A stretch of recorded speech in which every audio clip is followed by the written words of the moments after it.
Okay, welcome to the Nursing Master channel once again with a new topic। और आज का topic nursing point of view से बहुत important होने वाला है। ये टॉपिक आप देख रहे हैं डिगोपेटस अल्सर। ये आपको लगता है कि आपने इसको पढ़ा है।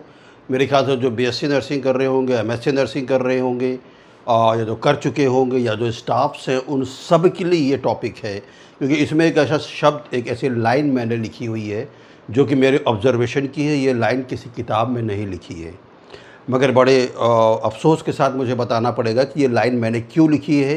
And this is purely for the nurses. जब पेशेंट आपके पास आके हॉस्पिटल में एडमिट हो जाता है, ऐसा पेशेंट जो कि बेड रिडन है और वो अपने से मूव नहीं कर सकता, अपने से कोई भी पोजीशन नहीं ले सकता, तो हमारी क्या रिस्पॉन्सिबिलिटीज़ होती हैं या हमारी क्या नर्सिंग केयर होती है, वो इम्पॉर्टेंट है। इसलिए मैंने इस लाइन को लिखा है। आप चाहें तो इस लाइन को काट भी सकते हैं, मगर मैं तो इसे कहूँगा। एनी हाउ, डिगोपेटस अल्सर, ठीक है। और एक चीज़ आपने come, decubitus ulcer it is also called pressure sore. ये आपको पता है, pressure ulcer and bed sores, ठीक है। सेकेंडरी लाइन मैंने लिखी है इज़ ड्यू टू नेग्लिजेंस, लेकिन मैंने इसमें नर्सिंग नेग्लिजेंस नहीं लिखा है। इसको बताऊंगा आगे क्यों। पहले हम लोग देखते हैं DU है क्या। DU is the decubitus ulcer are localized skin and soft tissue injuries. एक लोकल जगह पे स्किन पे और सॉफ्ट टिश्यू इंजुरीज होती है। क्यों होती है? That forms as a result of prolonged pressure, यानी किसी एक पॉइंट पे, किसी एक टिश्यू पे लगातार प्रेशर पड़ रहा है। और प्रेशर वही पड़ेगा जिसके नीचे कोई ठोस चीज़ हो, कोई सॉलिड चीज़ हो। और तो सॉलिड चीज़ क्या है? Usually exerted over bony प्रोमिनेंसेस। तो सॉलिड चीज़ क्या है बेटा? बोन है। बोन के ऊपर स्किन है, स्किन के अंदर अपने सारे सेल्स है, टिश्यूज़ है। उस बोन के ऊपर लगातार प्रेशर पड़ने से, मतलब और स्किन जो है वो स्किन पे प्रेशर पड़ने से वहाँ पर अल्सरेशन हो जाता है। And that ulceration which is due to the prolonged pressure. अच्छा हाँ, एंड शियर क्या चीज़ है? This is a counter pressure. This तो मैं भूल ही गया, ये तो बहुत इंपॉर्टेंट लाइन है। काउंटर प्रेशर मतलब ये होता है कि जितना एक पेशेंट अपना वेट उस मैट्रेस पे डालता है, ठीक है, उतना ही वेट क्या लगता है, वो मैट्रेस क्या करती है, उसके ऊपर लगाती है। फॉर एग्जाम्पल, ऐसे ही शियर क्या है? This is a counter pressure. एक पेशेंट की बॉडी जितना प्रेशर एक किसी मैट्रेस पर डालती है, उतना ही प्रेशर उसकी बॉडी पर भी पड़ता है। And that depends upon the type of mattress. Got the point? So एक बार फिर पढ़ देते हैं। DU are localized skin and soft tissue injuries that forms as a result of prolonged pressure and shear usually exerted over bony prominences. और ये कितने घंटे में डेवलप हो सकता है? Within 2 hours. Within 2 hours it can develop. तो अभी मैं आपको बताऊंगा कि कौन कौन लोग प्रूव हैं इसके लिए, तो आपको समझ में आ जाएगा। Now I will come to this line. It is due to the negligence when patient is admitted into the hospital and it comes under the physician or any neurophysician, neurosurgeon, जिसके भी अंडर में आता है, and when it is admitted in the ward or in ICU, whatever it is, तो वहाँ पर ही आपके हाथ में आ जाता है, नर्सिंग के हाथ में आ जाता है, ठीक है। अब आपको ये देखना है कि that patient is a bed ridden और it is a debilitated, malnourished, anaemic, whatever it is, but he or she cannot move from the bed even for their daily routine activities also. In that case, as being as the nurses, हमको क्या करना है? Patient का skin care is very important, patient का positioning is very important, maintenance of moisturising is very important, maintenance of hydration is very important. अमूमन होता क्या है कि हम लोग क्या करते हैं? लापरवाही कर देते हैं। तो जो बेड के ऊपर जो बेडशीट लगी होती है, उसके जो फोल्ड्स बनते हैं, उस फोल्ड से जो फ्रिक्शन पैदा होता है, वो फ्रिक्शन पेशेंट के बोनी प्रोमिनेंसेस पे लगातार पड़ता है और वो एक प्रोलॉन्ग प्रेशर का काम करता है और पेशेंट को डिगोपेटस अल्सर हो जाता है। If the patient is admitted in the ward without any decubitus ulcer, it is a debilitated or it is a bedridden patient. But once the patient is admitted in the hospital and then decubitus ulcer is developed, it means that is due to the nursing negligence because we are not doing the skin care. Sorry, मगर इसका मेरा बहुत लंबा observation है। जितना आपका उम्र नहीं होगा उतना मेरा एक्सपीरियंस है, and several times I had experienced it. Okay, that is why अगर आप कहेंगे तो मैं इसे मिटा भी दूंगा, but it is due to the negligence. Okay, for decubitus ulcer to be born, बेटा एक फैक्टर होता है एक्सटर्नल, एक फैक्टर होता है इंटरनल। ठीक है, प्रोलॉन्ग्ड प्रेशर बात हो चुकी है, फ्रिक्शन बात हो चुकी है, shear फोर्स डिटेल बता दिया। Moisture is very important to develop any decubitus ulcer. Moisture is very important. Moisture किस फॉर्म में आ सकता है बेटा?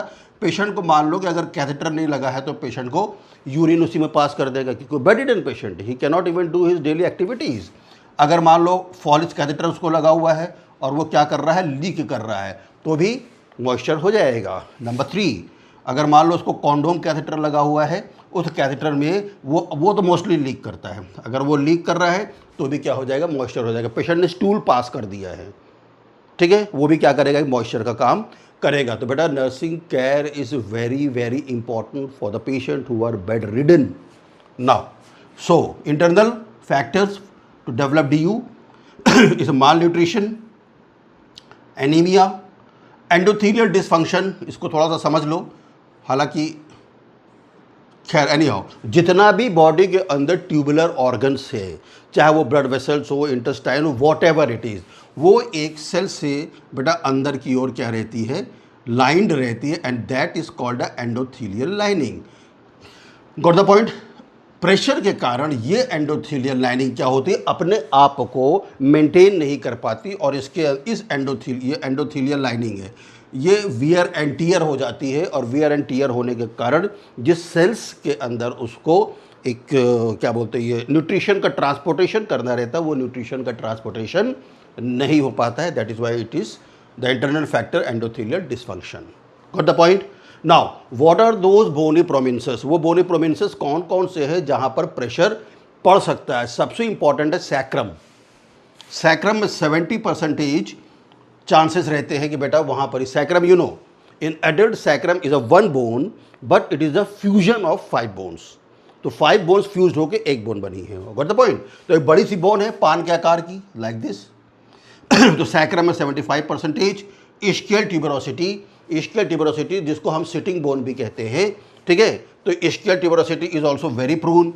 ग्रेटर ट्रोकैंटर नी जॉइंट के पास, फीमर का ग्रेटर ट्रोकैंटर और जो आपका टिबिया है उसका ग्रेटर ट्रोकैंटर, अगर पेशेंट एक ही पोजीशन पर, चाहे वो राइट हो चाहे लेफ्ट हो, जिस साइड के भी ट्रोकैंटर पे प्रेशर पड़ रहा है तो डिक्यूबिटस अल्सर वहाँ डेवलप हो सकता है। ऑक्सीपुट खोपड़ी के नीचे, scapula you know, elbow you know, heel you know, lateral malleolus बेटा जो ग्रेट टो होता है ना, ग्रेट टो पैर के अंगूठे को बोलते हैं, उसकी साइड की आप बोन को देखेंगे आउटर पार्ट की, तो आप उसको आराम से छू सकते हैं। वो मतलब काफ़ी वो भी रहती, प्रोमिनेंस भी रहती है, ठीक है। उस पर प्रेशर पड़ता है पेशेंट के किसी भी लेटरल साइड की पोजीशन ले लेने से, तो आप क्या, तो वहाँ पर भी डिक्यूबिटस अल्सर हो सकता है। शोल्डर तो ये तो बहुत बड़ा जॉइंट है, और कान में भी, कान के बल सोए जा रहा मरीज, ठीक है, तो ये तो वैसे आड़ा तिरछा है। Okay, prone to develop decubitus ulcer. तो बेटा सबसे पहले बात क्या है, जो माल नरिश्ड है ना, माल नरिश्ड मतलब सभी बेड रिडन हैं, माल नरिश्ड, ठीक है, डेबिलिटेटेड, ठीक है। डेबिलिटेटेड मतलब होता है बहुत सारा ही कमजोर आड़ा, मतलब एकदम हड्डी नुमा, कंकाल नुमा, ठीक है। बेड रिडन, हालांकि इसको एक ही कैटेगरी में रख सकते हो, एक ही कैटेगरी में धर लो, ठीक है। Neurological disorder, cardioneurological disorder, cardiovascular disorders, ठीक है। डिहाइड्रेशन, पेशेंट डिहाइड्रेशन में पड़ा है। प्रोलॉन्ग्ड एनेस्थीसिया 2 घंटे से ऊपर चल रही है, ठीक है। सपोज मान लो कि रीनल ट्रांसप्लांटेशन हो रहा है, कोई भी ऑर्गन ट्रांसप्लांटेशन हो रहा है, ओपन हार्ट सर्जरी हो रही है, इसमें पेशेंट को लंबा समय लगता है, ठीक है। तो अब क्योंकि मैंने आपको बताया था कि 2 घंटे में डेवलप हो सकता है, तो प्रोलॉन्ग्ड एनेस्थीसिया, ठीक है। सर्जिकल पेशेंट्स जिनको एक ही पोजीशन पर लेटना है, फ्रैक्चर पेशेंट्स जिनको विशेष तौर पे क्या लगा है, ट्रैक्शन लगा हुआ है, ठीक है। एंड नंबर 10 हाइपोटेंशन, बेटा जिनका बीपी कम रहता है उनको भी डिक्यूबिटस अल्सर हो सकता है, अगर वो क्या है, बेडरिडन है। तो कैसे हो सकता है ये मैं आपको अब भी बताता हूँ, ठीक है, बिल्कुल टेंशन ना ले आप लोग। फिजियोलॉजी, पैथोफिजियोलॉजी बेटा क्या है कि आपको अब तो इसकी डेफिनेशन पता चल गई है। नाउ एक प्रेशर, प्रोलॉन्ग्ड प्रेशर पड़ रहा है बोनी प्रोमिनेंसेस पे, ठीक है। जब बोनी प्रोमिनेंसेस पे बेटा प्रेशर पड़ रहा है यहाँ पर ही लगातार, तो स्किन संपर्क में है, तो वहाँ पर सबसे पहले क्या होगा, रेडनेस, ठीक है, रेडनेस होगी, फर्स्ट रेडनेस होगी, ठीक है, आपने इग्नोर कर दिया। सो रेडनेस, ये जो रेडनेस होती है बेटा, इसको बोलते हैं non blanchable redness, non blanchable redness. Non blanchable redness मतलब ये होता है कि अगर आप अपने नाखून को दबाएंगे थोड़ी देर और यहाँ वाइट हो जाएगा, जैसे ही इसको छोड़ेंगे फट से रेड हो जाएगा। लेकिन यहाँ पर प्रेशर के कारण जब अगर आप उसको फिर से प्रेस करेंगे तो वो वाइट या रेड नहीं होगी, वो जिस कंडीशन में रेड है उसी कंडीशन में रेड बनी रहेगी। And this is the first stage, ठीक है। सो डिक्यूबिटस अल्सर डेवलप होने का पहला स्टेज क्या है, रेडनेस, विच इज नॉन बैलेंसेबल, ठीक है, ठीक। अभी यहाँ स्किन खराब नहीं है, स्किन क्या है यहाँ पर ही इंटैक्ट है, स्किन इज इंटैक्ट, स्किन खराब नहीं है, स्किन के ऊपर से ही क्या हो गया है, रेडनेस हो गई, ठीक है, ठीक है बेटा। नाउ अब क्या होगा, पार्शियल थिकनेस, पार्शियल थिकनेस की स्किन जो है, पार्शियल थिकनेस ऑफ स्किन, यानी पहले स्टेज में तो स्किन इंटैक्ट थी, अब क्या होगा, पार्शियल थिकनेस ऑफ स्किन, यानी कि अप टू सबक्यूटेनियस टिश्यू, ठीक है। यहाँ तक क्या हो जाएगा बेटा, स्किन डैमेज हो जाएगी, ठीक है, मगर बट नॉट फेशिया। फेशिया क्या है, fascia is a connective tissue है जो सारे सेल्स को या मसल्स को क्या करता है, एक गांठ में बांध के रखता है, ठीक है, मगर फेशिया यहाँ पर नहीं रहेगी, ठीक, सॉरी मतलब फेशिया इन्वॉल्व नहीं होगी। और यहाँ पर क्या हो जाएगा बेटा, shallow open ulcer with red pink wound bed. अब देखो वूंड डेवलप हो गया ना भाई, ये तुम्हारी स्किन है, एपिडर्मिस है, डर्मिस है, हाइपोडर्मिस है, नीचे बेसमेंट मेम्ब्रेन है, बेसमेंट मेम्ब्रेन नॉन सेलुलर रहती है, ठीक है। तो अभी फर्स्ट स्टेज में क्या था, बस ये रेड हुई थी, अब यहाँ पर ही तुम्हारा पूरा एक्सपोज हो गया है, यहाँ पर अल्सर बनना शुरू हो गया है। And this is a stage 2, and this is a stage 2। यही तुमको पेशेंट जब एडमिट होना है दिन ब दिन इसको क्या करना है, चेक करना है। Got the point. चले स्टेज 3 की ओर या नेक्स्ट पैथोफिजियोलॉजी की ओर। अब क्या होगा बेटा, full thickness lost, full thickness lost हो गई स्किन, यानी कि बड़ा सा अब अल्सर बन जाएगा, ठीक है, फुल थिकनेस लॉस्ट हो गई है। अभी तक तो पार्शियल थिकनेस थी, अब यहाँ पर ही क्या हो गया बेटा, फुल थिकनेस लॉस हो गई है। लेकिन अभी भी यहाँ पर ही क्या है, फेशिया इंटैक्ट है, फेशिया इंटैक्ट है, यानी फेशिया को अभी भी कोई नुकसान नहीं हुआ है, बोन को कोई नुकसान नहीं हुआ है, टेंडेंस को कोई नुकसान नहीं हुआ है। गॉट द पॉइंट, वो इन्वॉल्व नहीं हुआ है। जब फुल थिकनेस हो जाएगी बेटा, this is stage 3। Got the point.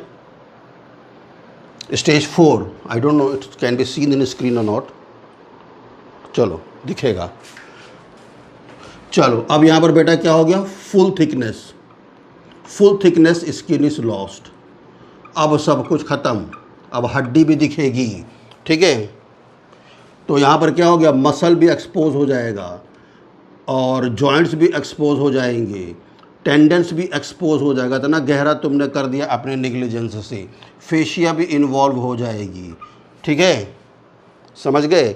और यहाँ पर ही डेड टिश्यू बनेगा, ऊपर देखोगे बड़ी बड़ी काली काली स्किन हो जाती है, dead tissue which is called slough, slough बन जाएगा। Slough is a necrose or dead tissue, ये सब कुछ। And this is the 4th stage, stage 4, एक साथ 2 चीज़ कवर हो गई, ठीक है। दिस इज स्टेज 4, ठीक है। ये जितनी भी स्टेजेस बन रही है प्रेशर बनने के कारण बन रही है, और जब प्रेशर बेटा बनता है तो क्या होता है, ब्लड सर्कुलेशन इम्पेयर्ड हो जाता है, ब्लड सर्कुलेशन इज इम्पेयर्ड। और भैया जहाँ पर ब्लड सर्कुलेशन इम्पेयर्ड होगा वहाँ न्यूट्रिशन नहीं मिलेगा, वहाँ WBCs नहीं पहुँच पाएंगे। जो आपके प्राइमरी या जो प्राइमरी एक्सटर्नल डिफेंस है स्किन, वो स्किन ही ख़राब हो गई। Got the point? So these are the stages. चलो मैनेजमेंट देखते हैं, लिख लो, काम आएगा, पॉज करके लिख लेना। चलो मैनेजमेंट, बेटा इसमें 2 टाइप का मैनेजमेंट है और कहते हैं कि prevention is better than cure. So we will see what prevention a nurses can do and that is called a management. Management is first एक क्या है, दैट इज़ अ प्रिवेंशन। ठीक है, इसको हमेशा याद रखना, prevention is better than cure and other one is medical and surgical management. इस पे बाद पे आएंगे, पहले हम प्रिवेंशन की बात करेंगे। अब शुरू होता nursing role, that is excellent skin care. ठीक है, एक्सीलेंट स्किन केयर का मतलब होता है बेटा कि स्किन को आपको ड्राई, क्लीन प्लस ड्राई धरना है, क्लीन एंड ड्राई। ठीक है, पहले के समय में हम लोग 70% अल्कोहल यूज़ करते थे पेशेंट को बैक रब करने के लिए या मसाज करने के लिए। ठीक है, that massage is called effleurage massage. Effleurage massage अभी भी कर सकते हैं और करते हैं, दिस इज रिकमेंडेड। ठीक है, अबे एल्फ्यूरेज बताते भी नहीं हो तुम लोग।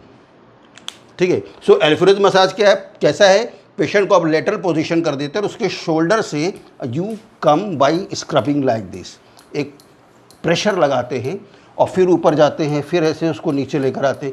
इसका कारण ये होता है कि जो बोनी प्रोविंसेस में सर्कुलेशन इम्पेयर्ड हो रहा था उसको आप फिर से एक्टिवेट कर देते हैं एक फर्म प्रेशर लगा के। That is effleurage massage where you use your full palms and your heel बोल रहा हूँ, ये पाम पूरा आप यूज़ करते हैं और इस पाम को यूज़ करके आप एक मसाज करते हैं जिससे कि सर्कुलेशन क्या हो जाए, एनहेंस हो जाए। This comes under the excellent skin care. फिर आप देखते थे कि 70% अल्कोहल के बाद आप लोग पाउडर लगा देते थे, आज भी पाउडर आप लोग लगाते हैं, लेकिन अगर कहीं कहीं स्किन क्रैक है तो वो उस क्रैक में ये पाउडर घुस जाएगा and it can cause the infection.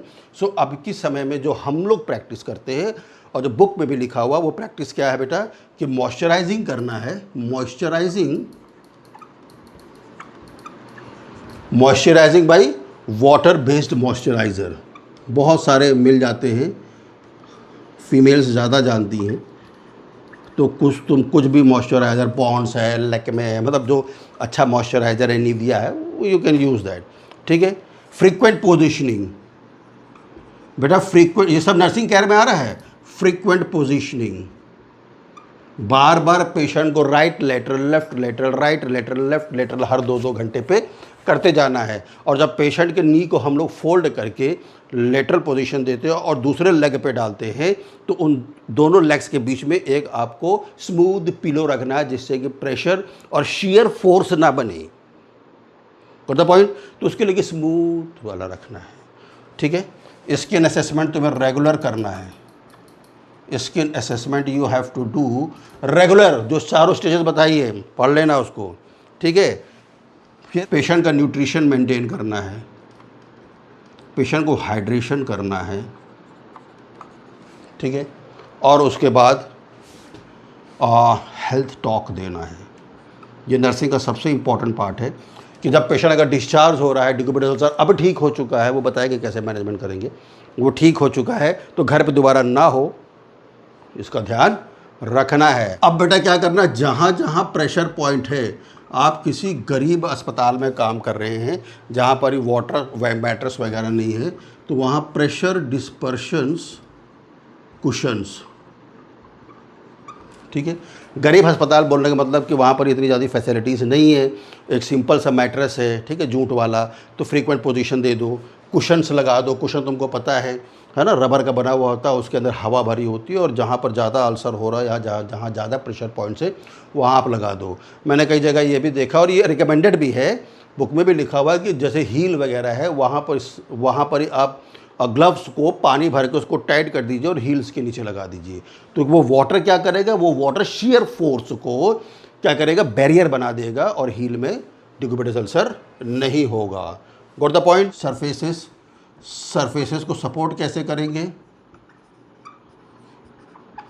बेटा, सरफेसेस यानी जो बोनी प्रोमिसेस को सपोर्ट करने के लिए अपने पास वाटर मैट्रेस आता है और अपने पास क्या आता है, एयर मैट्रेस। ये दोनों लगा दो। पेशेंट या आप अच्छे बड़े अस्पताल में काम कर रहे हो वहाँ तो खैर रहता ही है, लेकिन ज़रूरी नहीं कि आप एक बड़े हॉस्पिटल से आप ट्रेनिंग करके निकल रहे हो, बड़ी बड़ी चीज़ें आपको पढ़ाई गई हैं, और इन केस अगर आपको ऐसी जगह पे नौकरी मिल गई जहाँ पर वो सारी चीज़ें नहीं हैं, गॉट द पॉइंट। तो जब वो सारी चीज़ें नहीं तो आप कैसे मैनेजमेंट करेंगे। तो एक आपको मॉडर्न टेक्निक भी पता है और आपको एक ये गरीब टेक्निक भी पता है, ठीक है। सो उस कंडीशन में आप लगातार पोजीशन चेंज करते रहो, ग्लव्स में पानी भर के हील के नीचे लगा दो, कुशन लगा दो, ये सारी चीज़ें तो कहीं भी मिल जाती हैं, ठीक है। और एडवांस में आ जाओ तो वाटर मैट्रेस है और एयर मैट्रेस है, ठीक है। फिर मैंने आपको ये बताया था इस एंड सर्जिकल मैनेजमेंट। तो बेटा इसमें मोस्टली सर्जिकली मैनेजमेंट है, क्योंकि पेशेंट जिस डिजीज़ को लेकर आया है उसका तो ट्रीटमेंट चल ही रहा है, लेकिन अब यहाँ चूंकि pressure sores due to the negligence develop हो गया, या फिर पेशेंट अगर लेकर आया है तो उसका तो ट्रीटमेंट करना ही पड़ेगा। तो जब उसका ट्रीटमेंट करना पड़ेगा बेटा, तो अगर बड़ा सा अल्सर है तो उसको IND करते, that is called incision and drainage, यानी जहाँ पस जमा हुआ है उसमें चीरा लगाओ और सारा पस बहा दो अंडर एनेस्थीजिया। अब वो डिपेंड करता है कौन सा एनेस्थीजिया लगेगा, local, general, spinal, Bier block, whatever it is, वो डिपेंड करता है किस पोजीशन पे है वो, ठीक है। Brachial. Now debridement, mechanical debridement, पहले से मतलब ड्राई है वो लेकिन स्लफ भरा हुआ है, तो मैकेनिकल डिब्राइडमेंट मतलब होता है कटिंग ऑफ द स्लफ। जो स्लफ है उसको आप क्या करो, काट काट के निकाल दो, लेकिन इतना डीप मत काटना कि नर्व भी काट दो। जैसे पेशेंट को पेन होता है फट से चाकू हटा लेना है, ठीक है। अब जब आपको बेटा वो करनी है ड्रेसिंग्स, तो डेकिन्स सोल्यूशन आता है, बना बनाया होता है ये डेकिन्स सोल्यूशन। इस डेकिन्स सोल्यूशन से वॉश किया जाता है। आप हाइड्रोजन परऑक्साइड भी यूज़ करते हैं, क्योंकि ये क्या है, hydrogen peroxide is a oxygenating agent. और ये हाइड्रोजन परऑक्साइड का काम ये होता है कि ये जो एनारोबिक बैक्टीरिया है ना, एनारोबिक बैक्टीरिया जो कि ऑक्सीजन के एब्सेंस में भी अपने आप को सर्वाइव कर लेते हो, तो ऑक्सीजन दे दो, मर जाएगा, ठीक है। एनारोबिक बैक्टीरिया, ठीक है। फिर आप आयोडीन सोल्यूशन, जो बीटाडीन जिसे आप बोलते हैं, वो आप यूज़ कर सकते हैं। क्रीम्स में आप सिल्वर सल्फाडाइजिन, SSZ बोलते हैं उसे, silver सल्फाडाइजिन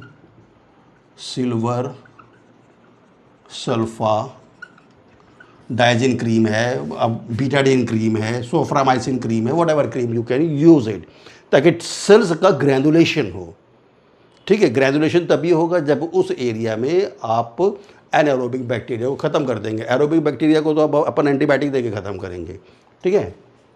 now we will give the antibiotics, जिससे पेशेंट रिस्पॉन्स करता है। तो उसके लिए हम लोग क्या करते हैं, जो पेशेंट का पस निकलता है उस पस को कल्चर और सेंसिटिविटी के लिए भेज देते हैं।